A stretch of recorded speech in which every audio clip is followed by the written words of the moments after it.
Well, I think right now the biggest challenge for the industry is around creating brand, differentiation. And so I think right now there's really not that much differences among the brands. And so I think when you meet with their customers and you talk to them and you say, well tell me why you stayed at this hotel, it keeps coming down to price and location.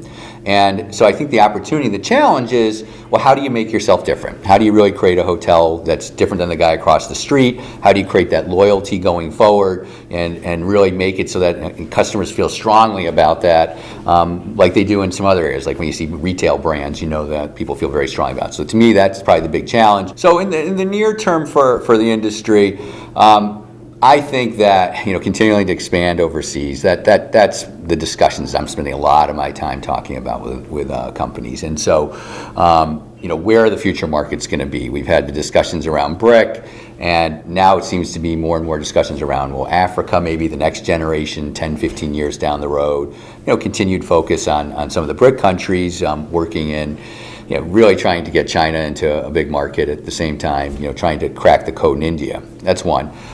Two would be talent. And I think the WTTC, World Travel Tourism Council, put out some numbers saying right now I think the THL industry, travel, hospitality, leisure, employs somewhere in the neighborhood of 198 million people. By 2020, that's supposed to be to 220 million. And so there's basically going to be a gap of 20 million jobs over 10 years. And so if you talk to any of the executives, where are you going to find these people? How are you going to train them? And, what are we going to do to create that service differentiation when you got to hire so many people? Those are the two big challenges right out there now. Operations and marketing, I think, traditionally have been very separate.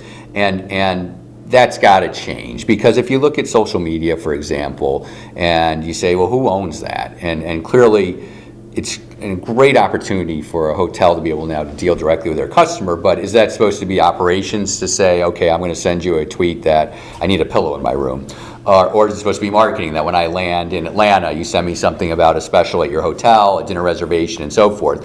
And I don't think that's been figured out as yet. I moderated a brand last summer with a bunch of the marketing VPs from a lot of the major brands, and they're kind of struggling with this. Like, where should that be? Who should own that?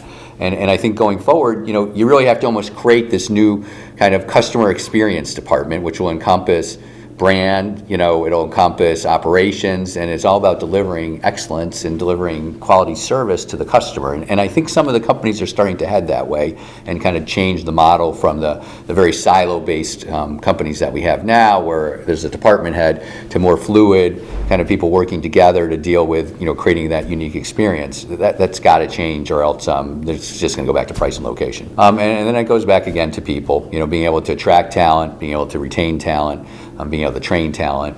I think a gap in our industry has been leadership development, and so to me, creating new ways to develop future leaders is very important. I think the turnover, particularly, we take these really smart people, train them, and then they go leave somewhere else to find better opportunities. We need to figure out a way to keep those people in our industry, and that'll be the future leaders, particularly outside the U.S.